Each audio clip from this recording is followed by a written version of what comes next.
क्या हाल है भाइयों? बढ़िया सब। देखो, तो आज अपन देखने वाले CNS के ट्यूमर्स। 4-5 ट्यूमर्स है। 5 से 6 मिनट में अपन ख़त्म करेंगे। एकदम अच्छे से निमोनिक के साथ करेंगे, जो कि कभी भूल नहीं पाओगे। ठीक है, तो अच्छे से फोकस देना। Just 5 to 6 minutes. ठीक है, तो चलो। सबसे पहले जो ट्यूमर आता है CNS का, वो है एस्ट्रोसाइटोमा। कौन है? एस्ट्रोसाइटोमा। चल, कभी भी हम छोटे बच्चे वगैरह हुआ करते थे, कोई पूछता था तो हम क्या बोलते थे कि मुझे साइंटिस्ट बनना है, एस्ट्रोनॉट बनना है। ठीक है, तो एस्ट्रोसाइटोमा याद रखना, इसमें से एस्ट्रोनॉट याद रखना। तो बच्चों की बड़ी ख्वाहिश होती है। ठीक है, तो 3 C है इसमें। क्या क्या है? फर्स्ट C से चिल्ड्रन, सेकेंड C से सेरेबिलम और सिस्टिक नोड्यूल्स। अगर इसकी फ़ोटो को हम ध्यान से देखोगे तो आपको यहाँ पर सिस्ट दिखाई देगा। This is the cyst. ये चाइल्ड का सेरेबिलम है। Okay, this is the child cerebellum. Okay, ये सेरेबिलम, ये सिस्ट और this one is the child. ठीक है, चलो। इसकी अगर हमने हिस्टोपैथोलॉजी देखी तो इसमें हमें बाइफेजिक पैटर्न दिखाई देता है, जिसमें हमें जो पिंक कलर के है इसको हम क्या कहेंगे? रोजेंटल फाइबर्स। क्या कहेंगे? रोजेंटल फाइबर्स। स्ट्रक्चर सिस्टिक स्ट्रक्चर है और इओसिनोफिलिक ग्रैन्युलर बॉडीज आपको इसमें दिखाई देती है। क्या दिखाई देगी? Eosinophilic granular bodies. तो ये हो गया आपका एस्ट्रोसाइटोमा। एस्ट्रोसाइटोमा में याद रखना क्या है? 3C। चिल्ड्रन में होगा सेरेबिलम और एक सिस्ट दिखाई देगा। उसके बाद हिस्टोपैथोलॉजी में आपको Rosenthal fibres, eosinophilic granular bodies. ठीक है, चलो। इसके बाद आते हैं एस्ट्रोसाइटोमा का fourth type, type 4। Glioblastoma is a fourth type of astrocytoma. ये क्वेश्चन PYQ है। या जहाँ जहाँ पर ये स्टार दिखाई देगा इसका मतलब है कि this is the PYQ। Okay, इसको अच्छे से याद रखना। चलो, फोर्थ एस्ट्रोसाइटोमा है, फोर्थ टाइप। पुअर प्रोग्नोसिस है। इसका अगर लोकेशन देखोगे सेरेब्रल हेमिस्फीयर। एस्ट्रोसाइटोमा का कहाँ पर था? सेरेबिलम में था। इसका कहाँ पर है? सेरेब्रल हेमिस्फीयर में। इसमें अगर ये देखोगे बटरफ्लाई ट्यूमर, क्या दिखाई देगा आपको? बटरफ्लाई ट्यूमर कहाँ पर? सेरेब्रल हेमिस्फीयर में। Very good. हिस्टोपैथोलॉजी में हमें क्या दिखाई देगा? जियोग्राफिकल और सर्पेंटाइन नेक्रोसिस देखने को मिलेगा और ग्लोमेरुलाइड बॉडीज। ठीक है, ये चीज़ें याद रखनी है ग्लायोब्लास्टोमा के बारे में। एस्ट्रोसाइटोमा हुआ, ग्लायोब्लास्टोमा हुआ। अभी आते हैं ओलिगोडेंड्रोग्लायोमा। ओलिगो का निमोनिक क्या है सबसे बेस्ट? अर्थ। अर्थ को याद रखो। अर्थ को क्यों? क्योंकि ये गोल होती है। ओलिगो, ओलिगो का गो पकड़ो, गोल गोल। ओके, अभी देखते हैं अर्थ तो पकड़ा है, बाकी का लॉजिक कैसे लगता है। ठीक है, 30 to 40 ईयर्स।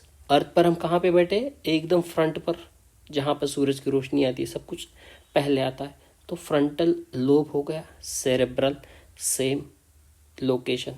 ठीक है, इसके बाद हमारे अर्थ के आजू बाजू में हमें क्या देखने को मिलता है? ऊपर अगर जाओगे तो सबसे पहले सैटेलाइट्स दिखाई देगी।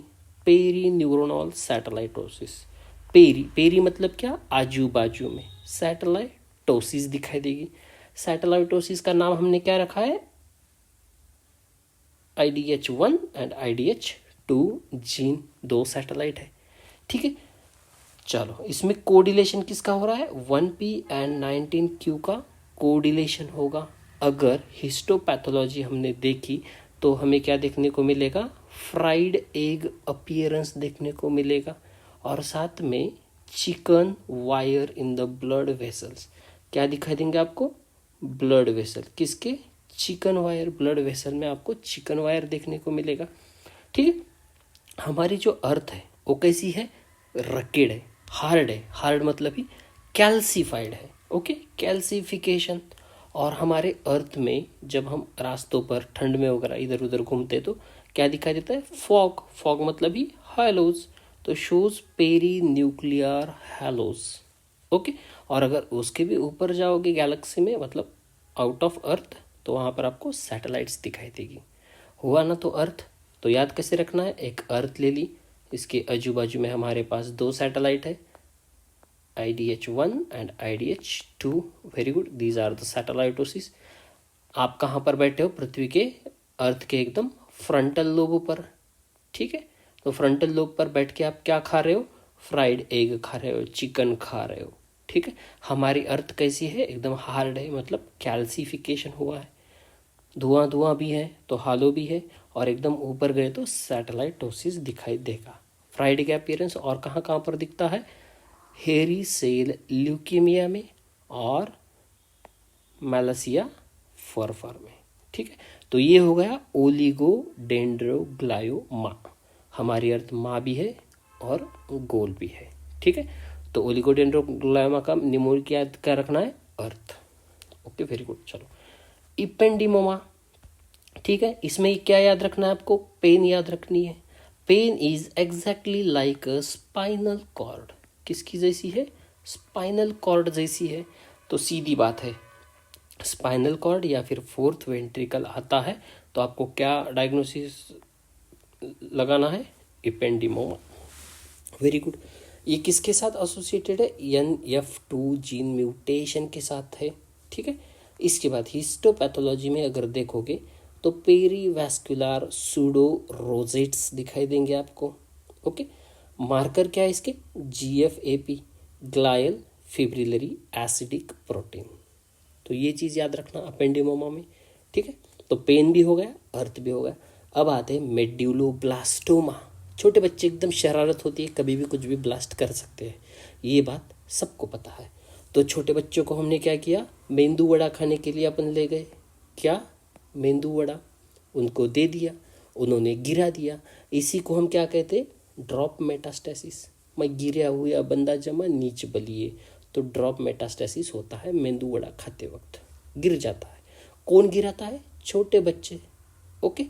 और कहाँ पर दिखाई देगा ये? सेरेबिलम में। कमेंट बॉक्स में डालना सेरेबिलम में हमने CNS का कौन सा ट्यूमर देखा था, ठीक है। इसके बाद histopathology, Homer Wright rosettes, okay. Small round blue cell with scanty cytoplasm इसमें हमें देखने को मिलता है।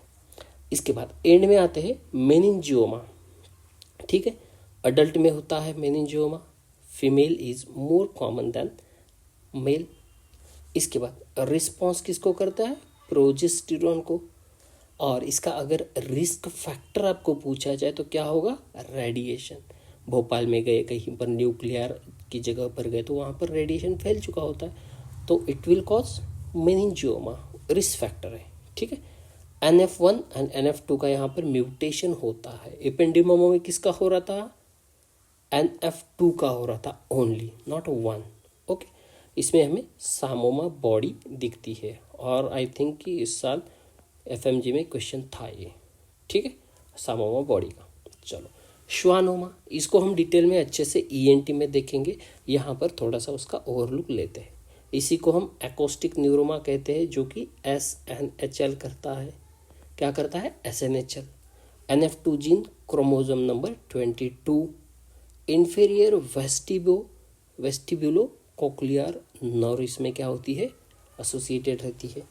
हिस्टोपैथोलॉजी देखोगे, एंटोटी ए जो कि टाइट है, और B पैटर्न, और वेरकोय बॉडीज इसमें हमें देखने को मिलती है। तो ये चीज़ें हैं, इसमें से 100% एक कोई ना कोई तो क्वेश्चन आता ही आता है। तो श्वानोमा, एस्ट्रोसाइटोमा, ग्लायोब्लास्टोमा, मेनिंजियोमा, ओलिगोडेंड्रोग्लायोमा, इन सब को अच्छे से याद रखना इस निमोनिक से, ठीक है। Thank you.